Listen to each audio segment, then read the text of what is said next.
تصور کن از صدای آژیر و بمب فرار کرده، از خیابون‌های جنگ زده و ویران اوکراین تا برسه به سرزمین فرصت‌ها. اما تو نیمه شب توی قطار شهری امریکا امنیت همه بهش خیانت میکنه. این داستان واقعی یک دختر جوان اوکراینیه به نام ارینا زاروتسکا. دختری که جنگ پشت سر گذاشت اما با مرگ توی کشور دیگه روبرو شد. مرگی که دنیا رو شوکه کرد. با فرادانستنی همراه باش تا ببینیم ماجرای ارینا زاروتسکا از کجا شروع شد که به این پایان تلخ رسید و واکنش قدرتمندا به جهان چی بوده. و در انتهای ویدیو هم عکس العمل دونالد ترامپ رو نسبت به ماجرا ببینیم. برای فهمیدن داستان ارینا کمی تاریخ رو ورق می‌زنیم و به عقب برمیگردیم تا ببینیم چه چیزی کشورش رو درگیر جنگ کرد. در دسامبر 1991 میخائیل گورباچوف آخرین رهبر اتحاد جماهیر شوروی استعفا میده و رسما پایان کار شوروی رو اعلام میکنه. چند ماه بعد هم اوکراین مستقل شد. اگرچه همیشه زیر سایه روسیه بود، با گذشت زمان روسیه اوکراین رو در حال نزدیک شدن به ناتو میبینه.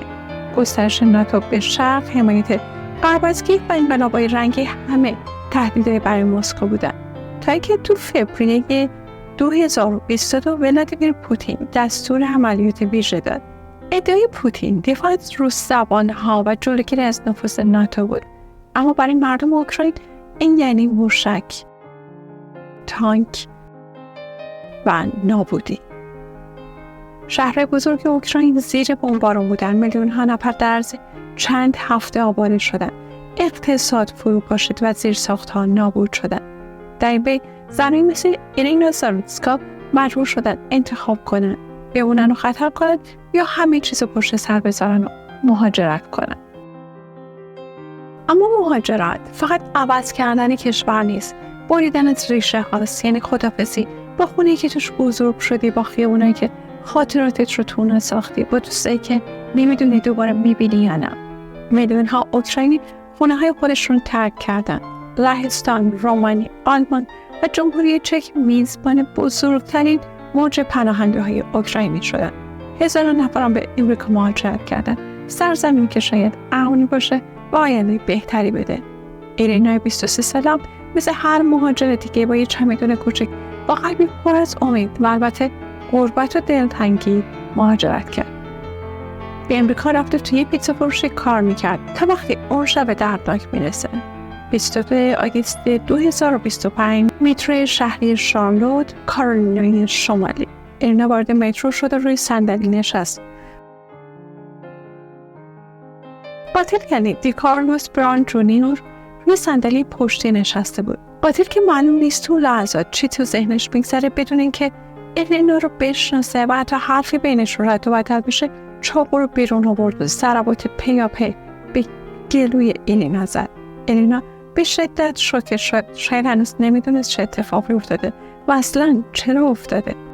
گریه کرد و صحنه تلخ و دردناک خلق شد که دل دنیا رو به درد آورد. متاسفانه این دختر جوان بدون هیچ دلیل خاصی جان خودش را از دست داد. نکته عجیب و شوکه کننده این که مسافرهای دیگه هیچ واکنشی نشون نمیدن. موضوعی که حسابی تو شبکه‌های اجتماعی داره در موردش بحث میشه. و اما قاتل یه فرد بی خانمانه که قبلا 14 بار به جرایم مختلف دستگیر شده. سابقه طولانی داره. از سرقت مسلحانه تا تهدید افراد، حتی خواهرش. هر بار مدت زندان رفته و دوباره آزاد شده و در کل 5 سال زندان بود. اما بعد از مدت این آدم بی خانمان با همچین شرایط روحی و فکری آزاد میشه تا اینکه این اتفاق تو مترو رخ میده. شهردار شارلوت بیانیه‌ای داده ضمن که با خانواده مقتول همدردی کرده، از اوضاع سلامت روان قاتل گفته. انتقادی که به این بیانیه شده اینه که قاتل رو خیلی مقصر رفتار خودش نمیدونه و به مشکل سلامت روان قاتل اشاره میکنه. دونالد ترامپ رئیس جمهور امریکا با دیدن ویدیو گفت وحشیانه و غیر قابل قبوله و خواستار اعدام قاتل شد. ایلان ماسک وعده داده $1,000,000 برای ساخت دیوارنگارهایی به یاد ایرینا هزینه بشه. رسانه و شبکه‌های اجتماعی هم پر شده از هشتگ‌های ایرینا زاروتسکا و موجی از خشم و همدردی را افتاده. به نظر شما قاتل اصلی کیه؟ روسیه؟ سیستم قضایی امریکا؟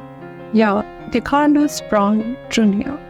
لطفاً تو کامنت ها نظرتو بنویس. به امید روزی که مهاجرت یه انتخاب باشه، نه اجبار. اگه این ویدیو رو دوست داشتید لطفاً کانال رو سابسکرایب کن تا ویدیوهای بعدی رو از دست ندید.